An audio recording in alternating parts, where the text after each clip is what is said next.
জনগণের অভিশাপ কি জিনিস একমাত্র পেশিবাদী হাসিনা জানে। আমরা হতবাগা জাতি। একটা সেন্ট্রাল ব্যাংক বাংলাদেশের 18 কোটি মানুষের অভিভাবক, আমাদের কেন্দ্রীয় ব্যাংক। এই কেন্দ্রীয় ব্যাংকে তফসিলি আস্থার জায়গা হলো আমাদের তফসিলি ব্যাংকগুলো। আমি একজন রেমিটেন্স যোদ্ধা। এখানে প্রায় 3.5 কোটি পরিবার আমাদের বিভিন্ন ব্যাংকে আমানত রেখেছে। দুর্ভাগ্যবশত কিছু লোক ঋণে নামে বেনামে আমাদের ব্যাংক লুটপাট করে পাচার করেছে। আমরা এই দায়ভার বাংলাদেশ ব্যাংকের কাছে বিচার দিতে এসেছি। আমরা নিরীহ মানুষ, যারা টাকা পাচার করেছে তাদের কিছু টাকা দেশের বাইরে চলে গেল, কিছু টাকা বাংলাদেশে আছে। তাদের নামে বেনামে যে টাকাগুলো আছে আপনারা কালেক্ট করুন, ওই লোনগুলো নেন। আমরা নিরীহ আমানতকারী, আমাদের টাকাগুলো শোধ করে দিন। সাবেক গভর্নর ডক্টর এইচ মনসুর উনি কিছুদিন আগে চাকরিচ্যুত করেছেন।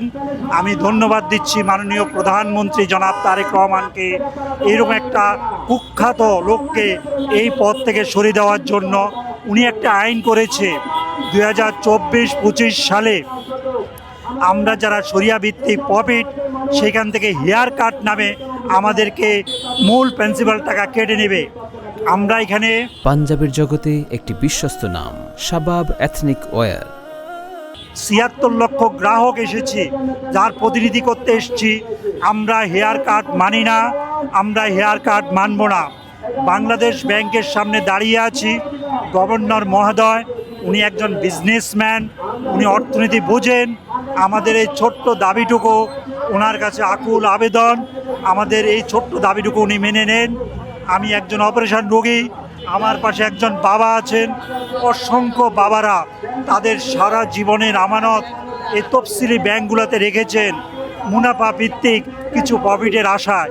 আজকে আমরা মূল প্রিন্সিপাল টাকার থেকে বঞ্চিত। মাননীয় গভর্নর মহোদয়, আমাদের অভিশাপ নেবেন না। আমরা দীর্ঘ 17 বছর স্বৈরাচার শেখ হাসিনার আমলে আমরা কষ্ট ভোগ করেছি।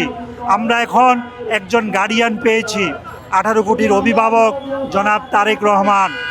আমি আপনার একজন অন্ধভক্ত, আপনাকে ভালোবাসি আমরা। আমাদের এই ছোট্ট দাবিটুকু আপনি নির্দেশ করুন মন্ত্রীকে, অর্থ সচিবকে, বাংলাদেশ ব্যাংকের গভর্নরকে নির্দেশ করুন। আমরা এই দাপনের কাপড় নিয়ে আপনার দরবারে এসেছি, আমাদের এই দাবিটুকু মেনে নেন। আমরা আর পারছি না, আমরা রাস্তার দাঁড়িয়ে আছি, আমরা খোলা আকাশের নিচে দাঁড়িয়ে আছি। আমাদের স্কুল কলেজ, বাচ্চার স্কুল কলেজ, ঘর ভাড়ার থেকে শুরু করে সব কিছুর থেকে আমরা বঞ্চিত।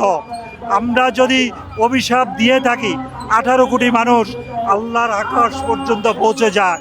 জনগণের অভিশাপ কি জিনিস একমাত্র পেশিবাদী হাসিনা জানে।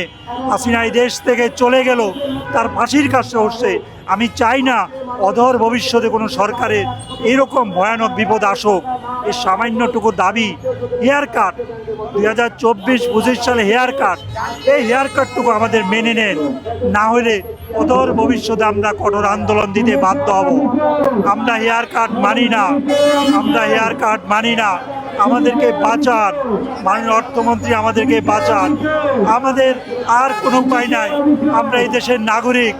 আমরা কোথায় যাব?